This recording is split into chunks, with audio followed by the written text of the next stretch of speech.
Irashaimase! Hello and welcome to Fataris' Kitchen. I'm your host, Chef Fataris. It's time once again for Shoot 'em Up Saturday, and on the menu this Saturday we have Lost Wing, a racing rail shooter hybrid. What kind of taste will it have? Let's get cooking and find out. From developer Box Frog Games and publisher Two Awesome Studios, Lost Wings released for PC, Nintendo Switch, PlayStation 4, and Xbox One at the end of July 2020. So it's part tunnel racer and part rail shooter. Basically, you're moving down a tunnel, firing at and destroying objects to score higher points, as well as engaging in boss fights. It's a decent mix of flavors, but there are some things I find frustrating about the title. So, diving into the game itself, once you select Start from the main menu, you're taken to this menu here, where you select what stage you're playing. And this menu I find to be a little bit cumbersome.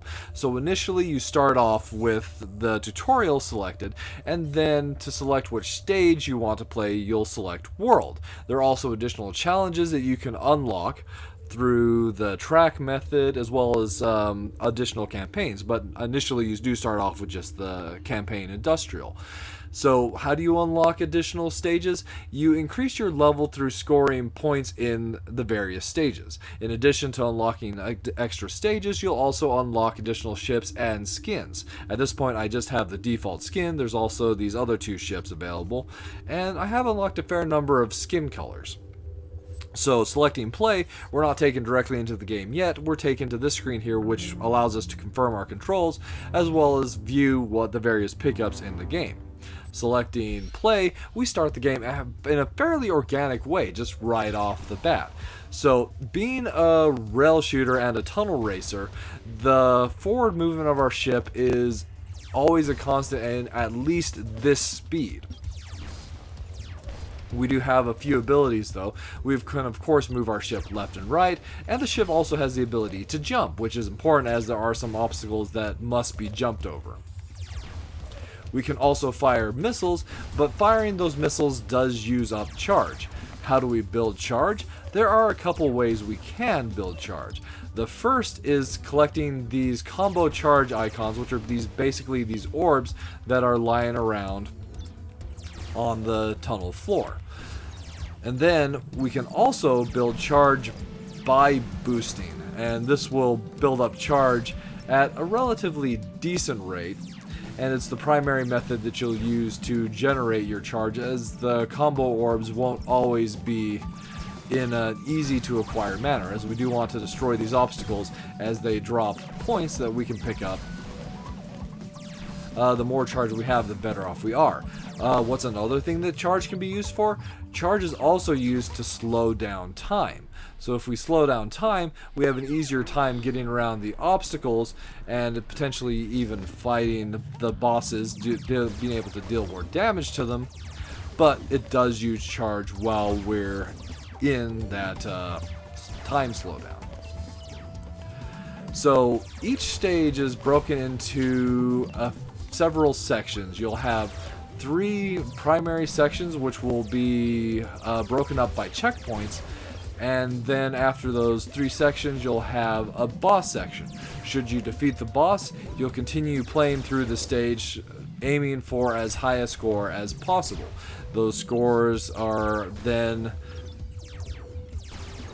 posted on online leaderboards.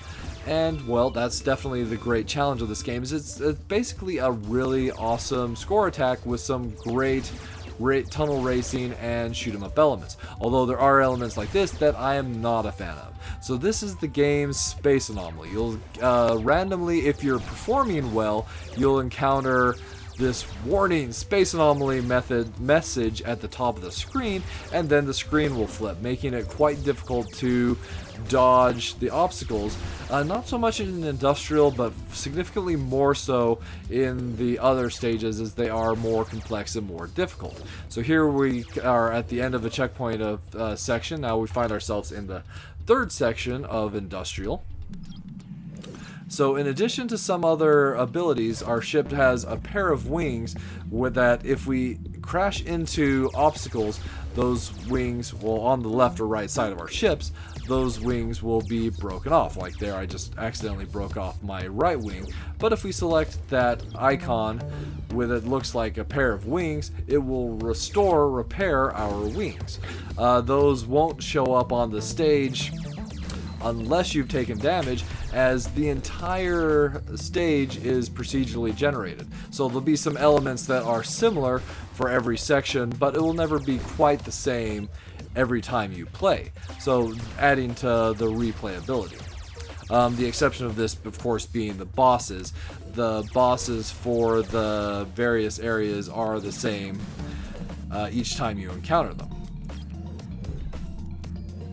So we should be nearing the end of our first section here, or rather our first stage, and then we can challenge the stage 1 boss, Hands. Oh, so if you do hit the checkpoint, your wings also get restored to this. So here is the boss of our first stage, Hands here. So the easiest method I've found to hit him is to jump and shoot, and he's got several phases. The first one here is where he's throwing this bar at us that we need to jump over, but he's also quite nice in throwing a high combo item on top of the bar as well. So this is a fight you want to go through as fast as possible. If you let the boss get too much time, you'll actually have problems defeating the boss, as they'll just accelerate the fight faster and faster and faster. Not really something I'm a fan of. So if you don't defeat the boss fast enough, then the fight just becomes difficult to the point where you're probably not going to defeat the boss. Also, if you don't get it on your first try, it does become a little more difficult, as you don't have as much charge. And another something I actually forgot to mention, we do have smart bombs, though they're only really best for using obstacles. Anything we can use against a boss, I think, is a good idea to use all your advantages against an enemy in this kind of a fight.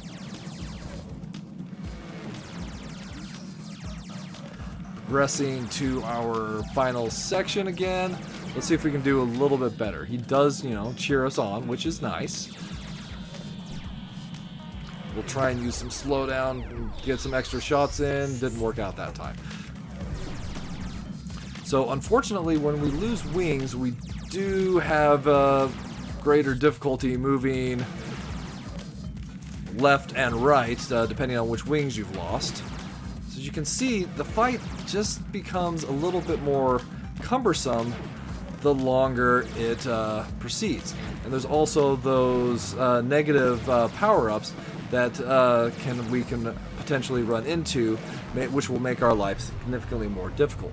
Those negative power-ups will do things like increase the size of our ship, decrease the size of our ship, or flip the camera. None of which are things you really want to have happen. The increase in the size of the ship and decreasing isn't nearly as bad as having the camera flipped, but they're all relatively negative effects that we can encounter. So there you have it. That's basically Lost Wings served up for your enjoyment.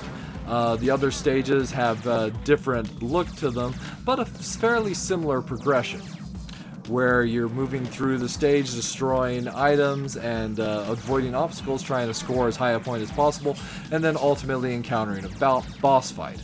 So the boss in the first world is, of course, the Hands here.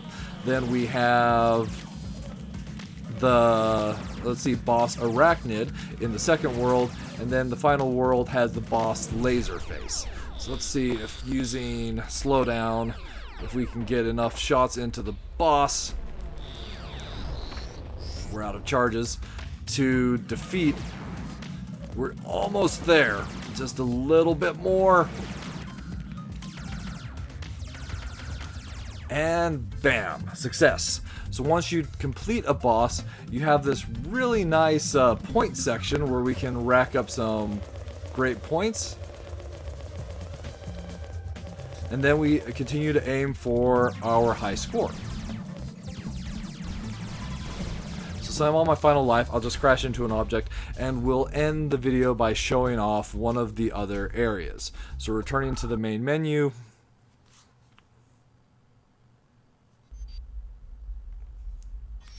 we'll change the campaign to forest, and you can see it does kind of change up the look, though the general gameplay is the same. So as far as minus flavors, I really don't like the just random space anomaly that comes up and flips the screen. It just feels like it's thrown in there to punish you for having a good run. It makes things more difficult when you should be able to just be working on building up like high score, high combo. It feels almost just a little vindictive, and I don't really like that kind of a mechanic in a game. And then there's just sometimes the random generation will come up with scenarios that are just harder to avoid, but then on the plus flavor side, I do really enjoy the score attack element, trying to achieve as high a score as possible, which sometimes is easier than others just due to the randomly generated nature of the stages. But it still is like satisfying when you're able to set a higher score than what you'd previously achieved. And then there's also the visual look of the game. I think it looks gorgeous, and I would love to see more stages added to the game, as well as some other gameplay modes. Admittedly, I haven't got all the challenges unlocked, not even close, so there is a fair bit of replayability, and maybe some of the complaints I have might be addressed in the future, or even as far as the lack of gameplay like modes.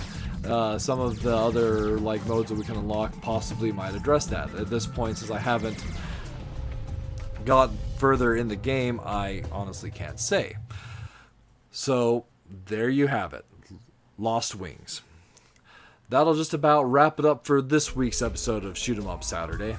As always, I want to thank you so much for joining me this week, and I look forward to seeing you again next week.